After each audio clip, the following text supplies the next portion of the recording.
Kamala Harris has done it again. Yes, she's repeated her cringiest talking point again, and commentators have mocked her relentlessly for it. Kamala Harris continued her media blitz and sat down with Charlamagne Tha God for a live radio town hall where she answered questions from callers, with the event also simulcast on CNN. But the interview took a bizarre turn when Kamala Harris said she would consider reparations for black people and then repeated her famous campaign line, "Look, I grew up in the middle class." Well, first of all, on the point of reparations, it has to be studied. There's no question about that. And I've been very clear about that position. In terms of my immediate plan, I will tell you a few of the following. One, as it relates to the economy, which is a lot of what you have addressed. Look, I grew up in the middle class. My mother, worked hard, raised me and my sister. Online commentators launched on Harris, with this user saying, "Black male voter, what's your stance on reparations?" Kamala Harris, "Look, I grew up in the middle class." Is that the only answer she knows? And this commentator agreed, mocking Harris and saying, "If I don't know the answer to a question from now on, I'm just going to say, 'Look, I grew up in the middle class family.'" Kamala's middle class comment was even more surprising, as she was roasted for this exact line on SNL mere days ago. But Kamala's antics are being parodied on Saturday Night Live. Here she is playing Family Feud. Okay, 100 people surveyed, top 6 answers on the board. Name something that you keep in your glove compartment. Oh, VP Harris. Steve, look, I was raised in a middle-class family, all right? Oh, here we go. Okay, my mother raised my sister and me, all right? Yeah. She worked hard and saved up. Yeah, And we had a second mother, too. Okay, did that mother have a glove compartment? A small business owner named Miss Shelton. Okay, we got that. Something that you keep in your glove compartment. Oh, a Glock, Steve, a big old Glock. Online commentators also launched on the SNL sketch, suggesting even the leftist mainstream media has abandoned Kamala Harris and the Democrats. This user said, "You know it's over when the Democrats have lost SNL. They just destroyed Kamala Harris." After it was revealed that Kamala Harris is hemorrhaging votes from the black male demographic, she has come out with an agenda to win back support, which Sky News host Caleb Bond says is racist. Let's go over to the US election, and Kamala Harris is noticing she's got a small problem with black voters. So she has run out this great idea. She's calling it the opportunity agenda for black men. Now, you go through some of the things she is suggesting in here. Some of them are just downright racist. For instance, there's going to be, under her plan, 1 million fully forgivable loans to black entrepreneurs so that they can start up businesses. I'm sure there are people across Middle America, through the Rust Belt and whatever, who are going, "My God, I haven't had a job for 5 years because you took away my manufacturing jobs. If only I had an opportunity to get a fully forgivable loan from the government, I might go and make a go of things." But no, unless you're black, you can't get hold of that. The rest is full of motherhood statements. It goes on to say that Harris wants to protect black investments in cryptocurrency. I'm not sure exactly why that is pulled out, but anyway, that's there. And also, she wants to give opportunities for black men to work in the marijuana industry. If there was anything you ever wanted people to get involved in, there it is. So you might be asking yourself, why is it that Kamala Harris would, 3 weeks out from the election, finally come up with some plan to appeal to black men? I suspect this is the reason.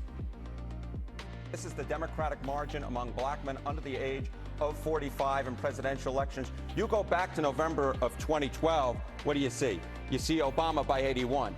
Clinton only won him by 63. Then we're all the way down to Biden last time around by 53. A tremendous drop already. And then you take a look at the average of the most recent polls, and Kamala Harris is up by only 41 points. That is about half the margin that Obama won them by back in November of 2012. Not looking good, is it? Perhaps black voters in America have woken up to the fact that the Democrats have taken advantage of them for a very long time. They have just counted on them for their vote. That is not happening anymore, or at least it's on the decline. It's not working. And you can see the numbers right through from Obama down to Harris. It has declined at every single election, the black support for the Democrats, because they've gone, hang on, what have you actually done for me in the last 20-odd years? Nothing, basically, because you thought you could rely on my vote. The tide is starting to turn, and so Harris has gone, oh my God, what can I do? What can I possibly do? I'll protect your crypto investments and I'll get your jobs in the marijuana industry. I mean, God, she's hardly pulled the best out of the bag. And you know Kamala Harris is getting desperate when Barack Obama was forced to berate black men for turning away from Kamala Harris. This is just 4 days after she announces this plan, just 4 days after Barack Obama went viral because he was telling off black men for their lackluster support of the Harris campaign. He literally took them to task. This, of course, is because black men in America have traditionally been part of the supporter base of the Democrats. And as you just saw in that CNN clip, they are now freaking out. So hot on the heels of Barack Obama taking it upon himself to literally chide these guys, what are you doing? Support the blue team.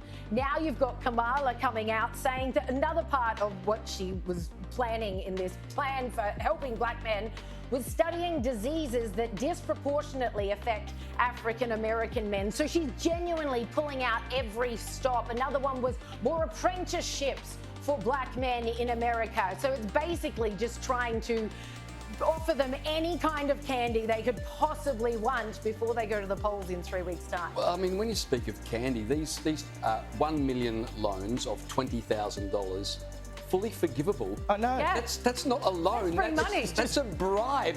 We'll give you 20 grand if you vote for Kamala Harris. And you're right that Obama chided black men for not being enthusiastic enough about Kamala Harris.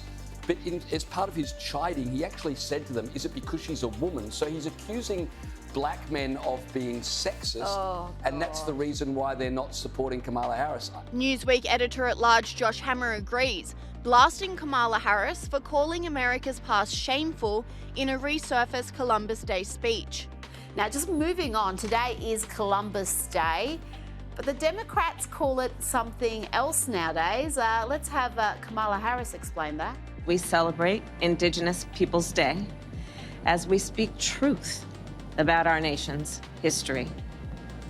Since 1934, every October, the United States has recognized the voyage of the European explorers who first landed on the shores of the Americas. But that is not the whole story. That has never been the whole story. Those explorers ushered in a wave of devastation for tribal nations, perpetrating violence, stealing land, and spreading disease. We must not shy away from this shameful past. Goodness me, Josh, shameful past, European explorers, ushering in a wave of devastation, violence, stealing land, disease, spreading disease. I mean, really, is this how they see America? That's how they see Columbus Day? What do you make of all that? Rita, one of my oldest friends in the world texted me that clip earlier today, and he said, you have to watch this. And I actually watched it twice because I actually could not believe what I had just seen.